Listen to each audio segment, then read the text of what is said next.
नमस्कार.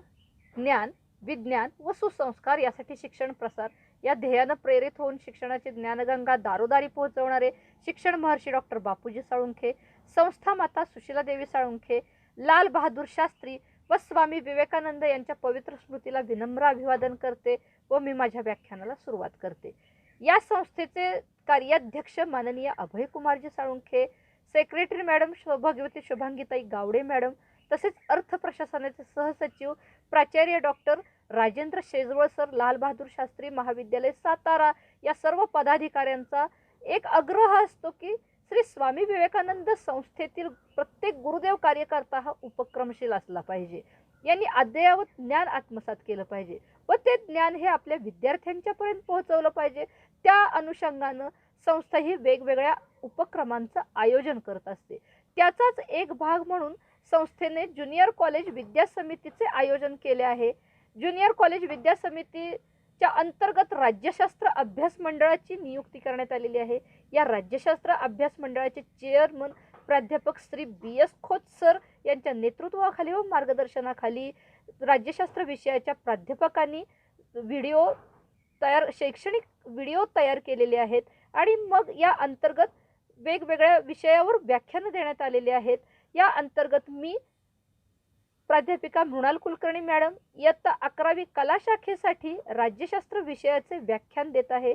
मी Mrinal Kulkarni madam, Lal Bahadur Shastri college of arts, science and commerce Satara या ठिकाणी राज्यशास्त्र विभाग प्रमुख म्हणून कार्यरत आहे. इयत्ता 11वीच्या पाठ्यपुस्तकातील विभाग दुसरा तुलनात्मक शासन आणि राजकारण यामधील प्रकरण 4 संविधानिक शासन या विषयावर मी आज तुमच्यासमोर व्याख्यान देणार आहे. आता या प्रकरणाचा अर्थ समजावून घ्या.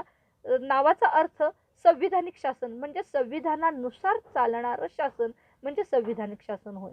आता या मध्ये संविधान म्हणजे नेमकं काय, हे संविधानानुसार देशाचा राज्यकारभार कसा चालतो, संविधानाचे प्रमुख प्रकार, देशोदेशीच्या शासन पद्धतीचे प्रकार, अशा अनेक गोष्टींचा खुलासेवार यात उल्लेख करण्यात आलेला आहे. मुळात आपल्याला संविधान म्हणजे काय हे समजावून घ्यायचं आहे. तर संविधान म्हणजे देशाची राज्यघटना होय. देशाचा राज्यकारभार ज्या मूलभूत नियमानुसार चालवला जातो त्या मूलभूत नियमांना राज्यघटना असं म्हणतात. राज्यघटना हे देशाच्या राज्यकारभाराविषयीचे नियम असतात. देशाचा मूलभूत कायदा असतो. प्रत्येक देशाच्या कायदेमंडळाला देशातील नागरिकांसाठी कायदे तयार करत असताना संविधानाची मूळ चौकट लक्षात घ्यावी लागते आणि या राज्यघटनेशी मिळते जुळते सुसंगत असेच कायदे तयार करावे लागत असतात. अशा रीतीनं संविधान म्हणजे देशाचा मूलभूत कायदा असतो, देशाचा जिवंत दस्तावेज असतो, म्हणजेच देशाच्या राज्यकारभाराच्या संबंधीचे नियमांचा समुच्चय म्हणजे संविधान होय. यालाच आपण राज्यघटना असंही म्हणतो. आता या संविधानामध्ये प्रमुख 3 घटकांचा समावेश होतो. पहिलं म्हणजे संविधान हे नियमांचा संच असते, दुसरं म्हणजे संविधान हे अधिकारांचा संच असते, तर तिसरं म्हणजे संविधान हे उद्दिष्टे व मूल्यांचा संच असते. प्रत्येक घटकाचा आपण खुलासेवारपणे अभ्यास करणार आहोत. पहिला मुद्दा, संविधान हे नियमांचा संच असते. देशाच्या राज्यकारभारासंबंधीचे नियम म्हणजे राज्यघटना होय असं आपण सुरुवातीला पाहिलेलं आहे, लक्षात घेतलेलं आहे. तर संविधानामध्ये शासन संस्थेचे हे 3 प्रमुख घटक कोणते, त्यांची संरचना काय, त्यांचे अधिकार कार्य काय, त्यांची कर्तव्य काय, नागरिक आणि शासन संस्थांचे परस्परांच्याशी संबंध काय, या संबंधीचे सविस्तर उल्लेख हा राज्यघटनेमध्ये आलेला असतो. शासन संस्थेचे प्रमुख 3 घटक पडतात: कायदे मंडळ, कार्यकारी मंडळ आणि न्याय मंडळ. ते मी तुमच्या समोर मांडलेले आहेत. या प्रत्येक घटकाला संविधानानं वेगवेगळी जबाबदारी सोपवलेली आहे. कायदे मंडळ देशातील नागरिकांच्यासाठी कायदे तयार करतं. कार्यकारी मंडळ त्या कायद्यांची यशस्वीरित्या अंमलबजावणी करतं आणि न्याय मंडळ देशाच्या राज्यघटनेला अर्थ लावतं आणि न्यायदान करतं. अशा प्रकारे कायद्याला अर्थ लावून न्यायदान करण्याची जबाबदारी ही न्यायमंडळावर सोपवलेली आहे. अशा रीतीनं शासन संस्थेचे प्रमुख 3 घटक कार्यरत असतात. मग त्यांची संरचना काय, त्यांचे अधिकार कार्य काय याचा खुलासेवार उल्लेख हा राज्यघटनेत केलेला असतो. आपण भारतीय राज्यघटनेचं उदाहरण घेऊन बघूया. भारतीय राज्यघटना ही लिखित स्वरूपाची राज्यघटना आहे. ती कागदोपत्री लिहून ठेवलेली आहे. या राज्यघटनेमध्ये भारतीय राज्यघटनेच्या कलम 79 ते 122 मध्ये भारतीय कायदे मंडळाची तरतूद केलेली आहे. भारतीय कायदे मंडळाला संसद असं म्हणतात. संसदेची प्रमुख 3 घटक आहेत. एक म्हणजे राष्ट्रपती, दुसरा लोकसभा आणि तिसरा राज्यसभा. यापैकी राष्ट्रपती हे देशातील सर्वोच्च पद आहे. भारताचा सर्वोच्च प्रमुख म्हणून आपण राष्ट्रपतींचा गौरवानं उल्लेख करतो. त्याचबरोबर लोकसभा आणि राज्यसभा ही संसदेची 2 सभागृह ही कायदे मंडळाचे घटक आहेत. अशा प्रकारे भारतीय कायदे मंडळ हे द्विगृही आहे. या द्विगृही कायदे मंडळामध्ये लोकसभा हे थेट जनतेचं प्रतिनिधित्व करणारं सभागृह आहे. यामध्ये देशभरातील जनतेकडून प्रत्यक्षरित्या निवडून दिलेले प्रतिनिधी असतात. तर राज्यसभा थेट जनतेचं प्रतिनिधित्व करत नाही. राज्यसभेमध्ये घटक राज्याचे प्रतिनिधित्व असतात. या सगळ्याचा खुलासेवार उल्लेख हा भारतीय राज्यघटनेच्या कलम 79 ते 122 मध्ये आपल्याला दिसतो. लोकसभेत जास्तीत जास्त 552 सदस्य असतात. या 552 सदस्यांच्या पैकी 525 सदस्य हे सर्व घटक राज्यांच्या विधानसभांच्या निर्वाचित सदस्यांच्याकडून निवडले जातात. 20 सदस्य हे केंद्रशासित प्रदेशाकडून निवडले जातात. तर 2 सदस्य जर अँग्लो इंडियन समाजाला पुरेसे प्रतिनिधित्व मिळालं नाही तर राष्ट्रपतीकडून 2 अँग्लो इंडियन सदस्यांची नियुक्ती लोकसभेवर होत असते. अशा रीतीनं सध्या लोकसभेमध्ये एकूण 547 सदस्य आहेत. तर राज्यसभेमध्ये एकूण 250 सदस्य असतात. या 250 सदस्यांच्या पैकी 238 सदस्य हे सर्व घटक राज्यांच्या विधानसभांच्या निर्वाचित सदस्यांकडून निवडले जातात. याचाच अर्थ थेट जनतेकडून या राज्यसभेच्या सदस्यांची निवड होत नाही. ते घटक राज्याचं प्रतिनिधित्व करणारं सभागृह आहे असं म्हणतात. तर उरलेल्या 12 सदस्यांची नियुक्ती ही राष्ट्रपतीकडून राज्यसभेवर होत असते. कला, साहित्य, वाणिज्य, विज्ञान, समाजसेवा इत्यादी क्षेत्रातील नामवंत व्यक्तींची नियुक्ती ही राष्ट्रपतीकडून राज्यसभेवर होत असते. अशा प्रकारे राज्यसभेत एकूण 250 सदस्य तर सध्या लोकसभेत एकूण 547 सदस्य ही जी काही संरचना आहे ही संरचना भारतीय राज्यघटनेच्या कलम 79 ते 122 मध्ये आपल्याला पाहायला मिळते.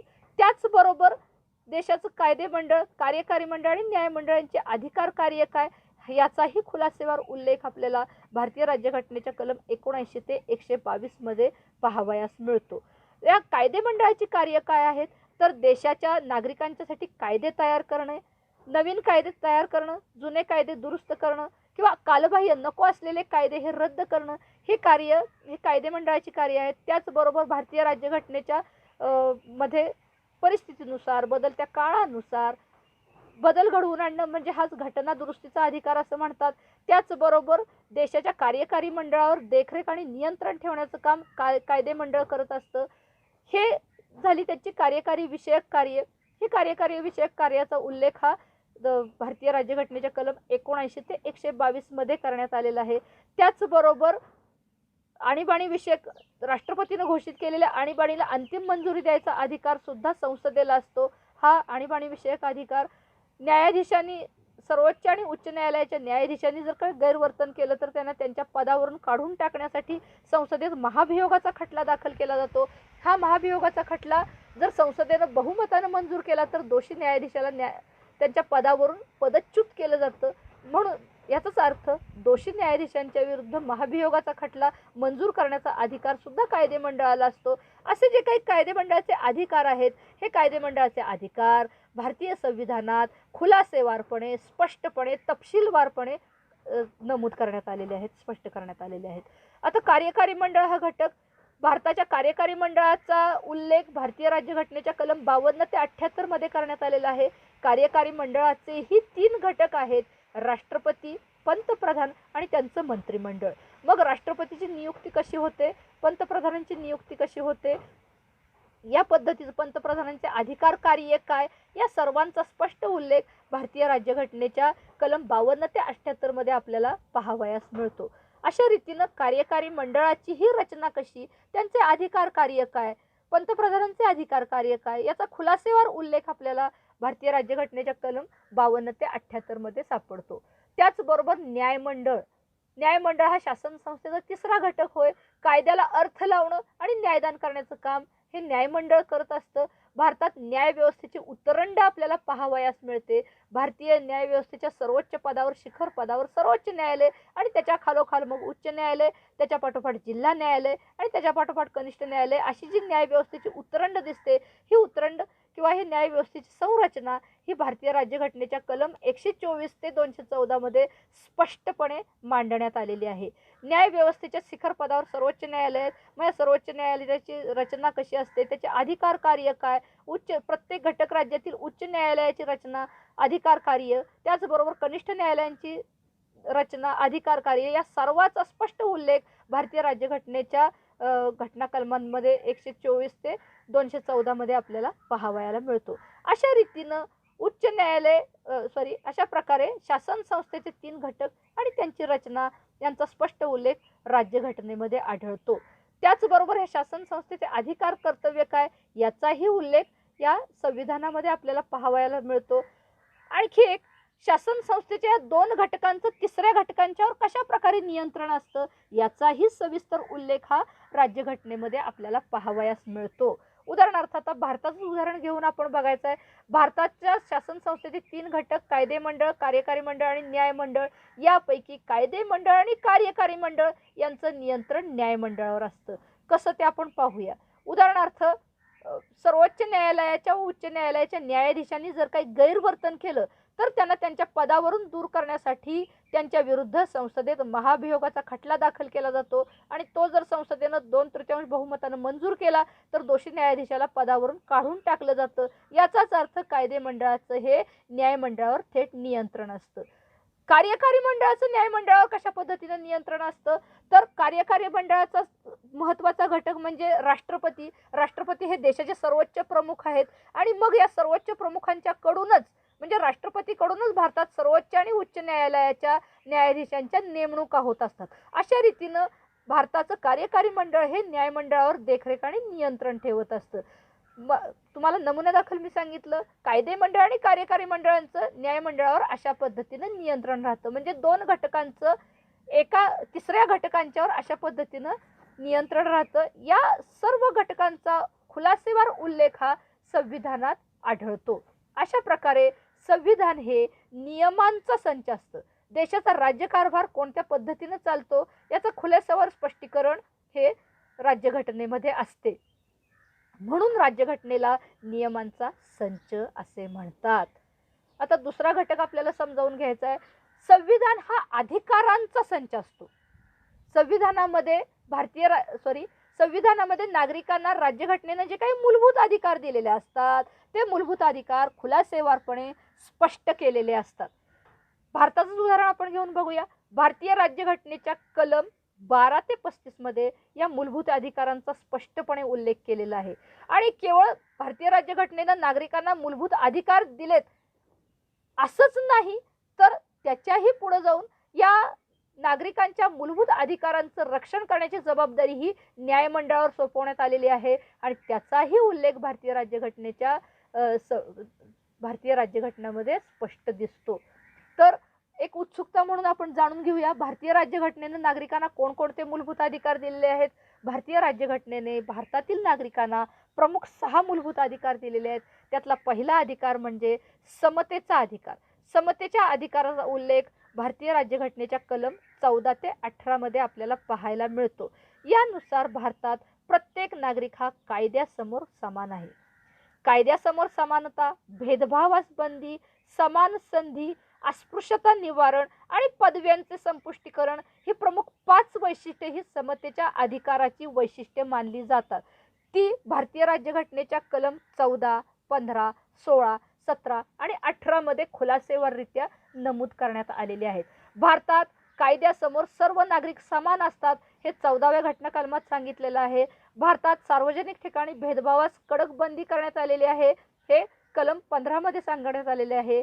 भारतात सर्व नागरिकांना आपल्या व्यक्तिमत्वाचा विकास करून घेण्याची समान संधी दिलेली आहे हे भारतीय राज्यघटनेचं कलम 16 सांगतं. तर भारतीय राज्यघटनेचं 17वं घटना कलम हे अत्यंत महत्त्वाचं घटना कलम आहे आणि ते अस्पृश्यता निवारणाशी संबंधित आहे. भारतात अस्पृश्यता पाळण्यास कडक बंदी करण्यात आलेली आहे हे भारतीय राज्यघटनेच्या 17व्या कलमात स्पष्ट केलेलं आहे. तर 18व्या कलमानुसार भारतात पदव्यांचं संपुष्टीकरण करण्यात आलेलं आहे. म्हणजे काय, तर ज्यावेळी आपल्याच भारतावर ब्रिटिशांची सत्ता होती, ब्रिटिश राजवट होती, त्यावेळेला ब्रिटिश धार्जिणे लोक जे होती त्यांना ब्रिटिश सरकार हे भीम बहादूर, राव बहादूर असे वेगवेगळे किताब देऊन गौरवायची. परंतु ज्यावेळेला भारत स्वतंत्र झाला, भारतानं आपलं संविधान तयार केलं, त्यावेळी मात्र अशा पद्धतीचे किताब देता येणार नाहीत हे भारतीय राज्यघटनेच्या 18व्या घटना कलमात स्पष्ट केलेलं आहे. आणि त्यानुसार मग एखादी व्यक्ती हे सत्ताधारी व्यक्तीची पाहुणी म्हणून, ओळखीची म्हणून तिला असे किताब देता येणार नाहीत. तर खरोखर गुणवत्तावान जी व्यक्ती असेल तिचा सत्कार मात्र भारत सरकार करेल, हे असे भारतीय राज्यघटनेच्या 18व्या घटना कलमात नमूद केलेलं आहे. त्यानुसार भारतरत्न हा सर्वोच्च नागरी सन्मान मानला जातो आणि त्यानुसार पद्मभूषण, पद्मविभूषण अशा पद्धतीचे अनेक सन्मान हे भारत सरकार देते. मात्र त्यासाठी गुणवत्तेचा निकष लावलेला आहे. अशा रीतीनं पदव्यांचं संपुष्टीकरण 18व्या घटना कलमामध्ये सांगितलेलं आहे. अशा रीतीनं भारतीय नागरिकांना समान लेखण्याचं कार्य हे समतेच्या अधिकारानं केलेलं आहे. समता म्हणजे समानता हा स्पष्ट उल्लेख भारतीय राज्यघटनेच्या कलम 14 ते 18 मध्ये आपल्याला पाहायला मिळतो. दुसरा अधिकार म्हणजे व्यक्ती स्वातंत्र्याचा अधिकार. व्यक्ती स्वातंत्र्याचा अधिकार भारतीय राज्यघटनेच्या कलम 19 ते 22 मध्ये स्पष्ट केलेला आहे. यानुसार भारतीय राज्यघटनेनं भारतातील नागरिकांना संचार स्वातंत्र्य, विचार स्वातंत्र्य, अभिव्यक्ती स्वातंत्र्य, संघटना स्वातंत्र्य, राजकीय पक्ष संस्था स्थापन करण्याचं स्वातंत्र्य अशा पद्धतीचे स्वातंत्र्य दिलेले आहेत. आणि ह्या व्यक्ती स्वातंत्र्याचा उल्लेख आपल्याला भारतीय राज्यघटनेच्या कलम 19 ते 22 मध्ये आपल्याला पाहायला मिळतो. तिसरा अधिकार म्हणजे शोषणाविरुद्धचा अधिकार. शोषण करणं, अन्याय करणं, अन्यायाला विरोध या घटना कलमानुसार केलेला आहे. भारतीय राज्यघटनेच्या कलम 23 आणि 24 मध्ये हा शोषणाविरुद्धचा अधिकार आपल्याला पाहावयास मिळतो. त्यानुसार भारतात मग देवदासी प्रथा, वेश्या व्यवसाय किंवा सक्तीनं शोषण करणं अशा पद्धतीच्या अमानुष प्रथा, गुलामगिरीसारख्या प्रथा, या अमानुष प्रथांच्यावर कायद्यानं बंदी घालण्यात आलेली आहे. हे शोषणाविरुद्धच्या अधिकारात सांगण्यात आलेलं आहे, स्पष्ट करण्यात आलेलं आहे. त्यानंतरचा अधिकार म्हणजे धार्मिक स्वातंत्र्याचा अधिकार. भारतीय राज्यघटनेच्या कलम 25 ते 28 मध्ये हा धार्मिक स्वातंत्र्याचा अधिकार नमूद करण्यात आलेला आहे. यानुसार भारतात अनेक जाती धर्माचे लोक आहेत. हिंदू, ख्रिश्चन, पारशी, यहुदी, ज्यू असे अनेक जाती धर्माचे लोक जरी असले तरी प्रत्येकाला आपल्या जाती धर्मानुसार पूजा प्रार्थना करण्याचा, आचरण करण्याचा समान अधिकार दिलेला आहे. याला म्हणायचं धार्मिक स्वातंत्र्याचा अधिकार. आणि या धार्मिक स्वातंत्र्याचा अधिकाराचा उल्लेख भारतीय राज्यघटनेच्या कलम 25 ते 28 मध्ये आपल्याला पाहावयास मिळतो. त्यानंतरचा अधिकार म्हणजे शैक्षणिक आणि सांस्कृतिक अधिकार. कलम 29 आणि 30 मध्ये तो स्पष्ट करण्यात आलेला आहे. आता शैक्षणिक अधिकार म्हणजे काय, तर भारतातील प्रत्येक व्यक्तीला आपल्या इच्छेनुसार, आवडीनुसार, कुवतीनुसार शिक्षणक्रम निवडता येतो आणि पूर्ण करता येतं, आपल्या आवडीचं शिक्षण घेता येतं. त्याचबरोबर सांस्कृतिक अधिकार म्हणजे काय, तर आपल्या भारतात अनेक घटक राज्य आहेत. अनेक घटक राज्याचे, प्रत्येक घटक राज्यांची संस्कृती वेगवेगळी आहे. वेशभूषा, परंपरा, चालीरीती, सण समारंभ साजरे करण्याचे प्रकार, पद्धती वेगवेगळ्या आहेत. प्रत्येक घटक राज्याला आपली संस्कृती जपण्याचा अधिकार आहे. याशिवाय जाती धर्मानुसारही सण उत्सव साजरे करण्याचे प्रकार वेगवेगळे आहेत. प्रत्येकाला आपल्या जाती धर्मानुसार, घटक राज्याच्या संस्कृतीनुसार आपली संस्कृती जतन करण्याचा अधिकार आहे. याला शैक्षणिक आणि सांस्कृतिक अधिकार असं म्हणतात. आणि याचा उल्लेख आपल्याला भारतीय राज्यघटनेच्या कलम 29 ते 30 मध्ये आढळतो. आता या सर्व मूलभूत अधिकारांचं रक्षण करण्यासाठी एक अत्यंत महत्त्वपूर्ण अधिकार भारतीय संविधानानं नागरिकांना दिलेला आहे. त्याला म्हणायचं घटनात्मक उपाययोजनेचा अधिकार. याला सनदशीर इलाजाचा अधिकार असंही म्हटलं जातं. आणि हा अधिकार भारतीय राज्यघटनेच्या कलम 32 ते 35 मध्ये नमूद करण्यात आलेला आहे. याला घटनात्मक उपाययोजनेचा अधिकार असं म्हणतात. कारण काय, तर जर नागरिकांच्या मूलभूत अधिकारावर आक्रमण होत असेल तर त्याविरुद्ध व्यक्तीला न्यायालयात धाव घेता येते, दाद मागता येते. अशा पद्धतीनं आपल्या विरुद्धच्या अन्यायावर घटनात्मक उपाययोजना करण्याचा अधिकार हा प्रत्येक नागरिकाला दिलेला आहे. मग न्यायमंडळ काय करतं, तर प्रत्येक अशा अन्यायग्रस्त व्यक्तीची ज्यानं न्यायालयात धाव घेतलेली आहे अशा व्यक्तीची तक्रार ऐकून घेतं आणि त्या व्यक्तीवरील अन्याय दूर करण्यासाठी काही आदेश काढतं. उदाहरणार्थ बंदी प्रत्यक्षीकरण, परमादेश, उत्प्रेक्षण, प्रतिषेध, अधिकार पृच्छा अशा पद्धतीचे काही आदेश काढून न्यायमंडळ नागरिकांच्या मूलभूत अधिकाराचं रक्षण करतं. अशा पद्धतीनं आपल्यावर झालेल्या अन्यायाविरुद्ध नागरिकांना न्यायालयात दाद मागण्याचा जो काही अधिकार आहे यालाच घटनात्मक उपाययोजनेचा अधिकार असं म्हणतात. अशा पद्धतीनं भारतातील मूलभूत अधिकारांना न्यायमंडळाचं संरक्षण आहे. नागरिकांच्या मूलभूत हक्कांचं संरक्षण करण्याची जबाबदारी ही राज्यघटनेनं न्यायमंडळावर सोपवलेली आहे आणि या सर्व घटकांचा स्पष्ट उल्लेख आपल्याला भारतीय राज्यघटनेच्या कलम 32 ते 35 मध्ये दिसतो. या ठिकाणी आपल्याला लक्षात येतं की संविधान हे अधिकारांचा संच आहे, अधिकारांचा एकत्र समुच्चय आहे, संच आहे. आता आणखी एक ते म्हणजे तिसरा घटक म्हणजे संविधान हे उद्दिष्टे आणि मूल्यांचा संच असतं. संविधानामध्ये संविधान निर्माण करण्यापाठीमागची उद्दिष्ट स्पष्ट केलेली असतात. त्या देशाची काही ठराविक नीतिमूल्ये असतात. हे नीतिमूल्यांचा स्पष्ट उल्लेख हा संविधानामध्ये असतो. उदाहरणार्थ भारतीय राज्यघटनेमध्ये भारतीय संविधान निर्माण करण्यापाठीमागची उद्दिष्ट स्पष्ट केलेली आहेत. ती उद्दिष्ट मी तुमच्या समोर मांडलेली आहेत. पहा, भारतीय संविधान निर्माण करण्यापाठीमागं प्रमुख उद्दिष्ट होती भारतातील नागरिकांना न्याय देणं, स्वातंत्र्य देणं आणि समता प्रस्थापित करणं. ही 3 उद्दिष्ट हे भारतीय संविधानापाठीमागची उद्दिष्ट आहेत आणि त्यांचा उल्लेख आपल्याला भारतीय राज्यघटनेमध्ये स्पष्ट आढळतो. तुम्ही विद्यार्थी वर्गानं इयत्ता 8वी पासून जो उपक्रम सुरू झाला होता संविधान पठणाचा उपक्रम, त्यामध्ये तुम्ही संविधान पठण केलं रोज करत असाल आणि त्यावेळी तुमच्या लक्षात आलं असेल भारतीय राज्यघटनेच्या उद्देश पत्रिकेत या 3 उद्दिष्टांचा स्पष्ट उल्लेख आहे. संविधानामध्ये आपण म्हणतो पहा, भारतीय राज्यघटनेची उद्देश पत्रिका किंवा उद्देशिका, आम्ही भारताचे लोक भारताचे एक सार्वभौम समाजवादी धर्मनिरपेक्ष लोकशाही गणराज्य निर्माण करून भारतातील सर्व नागरिकांना न्याय, आर्थिक, राजकीय, सामाजिक स्वातंत्र्य, विचार, अभिव्यक्ती, विश्वास, श्रद्धा व उपासना यांचे समता, दर्जा व संधी याबाबत बंधुता, व्यक्तीची प्रतिष्ठा व राष्ट्रीय ऐक्य एकात्मता राखणारी यांची शाश्वती देण्याचे आमच्या या घटना समितीत नोव्हेंबर 1949च्या 26व्या दिवशी आम्ही विचारपूर्वक ठरवत आहोत आणि त्यासंबंधी कायदा करून आम्ही तिचा स्वीकार करत आहोत. ही भारतीय राज्यघटनेची उद्देशिका किंवा प्रास्ताविक आपण पठण केलेलं आहे, पाहिलेलं आहे.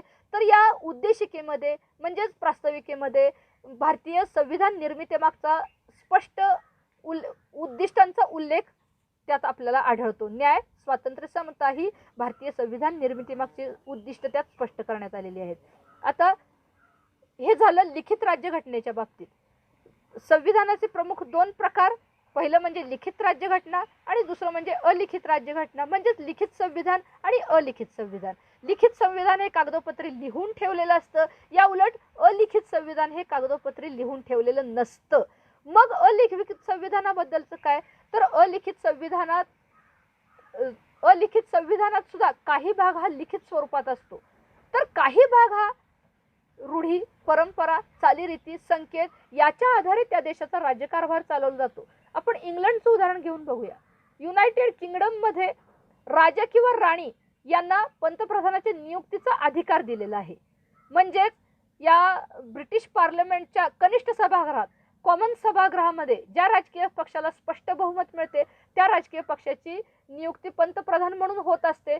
त्या देशाचा राजा किंवा राणी, की आता सध्या महाराणी एलिझाबेथ तिथं सत्तेवर आहेत, या महाराणींच्याकडून त्या इंग्लंडच्या पंतप्रधानांची नियुक्ती होत असते.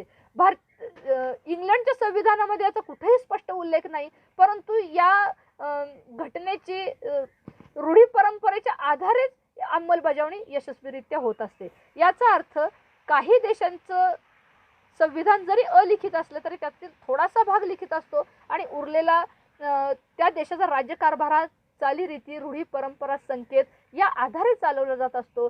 अशा रीतीनं तुमच्या समोर मी संविधान म्हणजे काय हा भाग स्पष्ट केलेला आहे.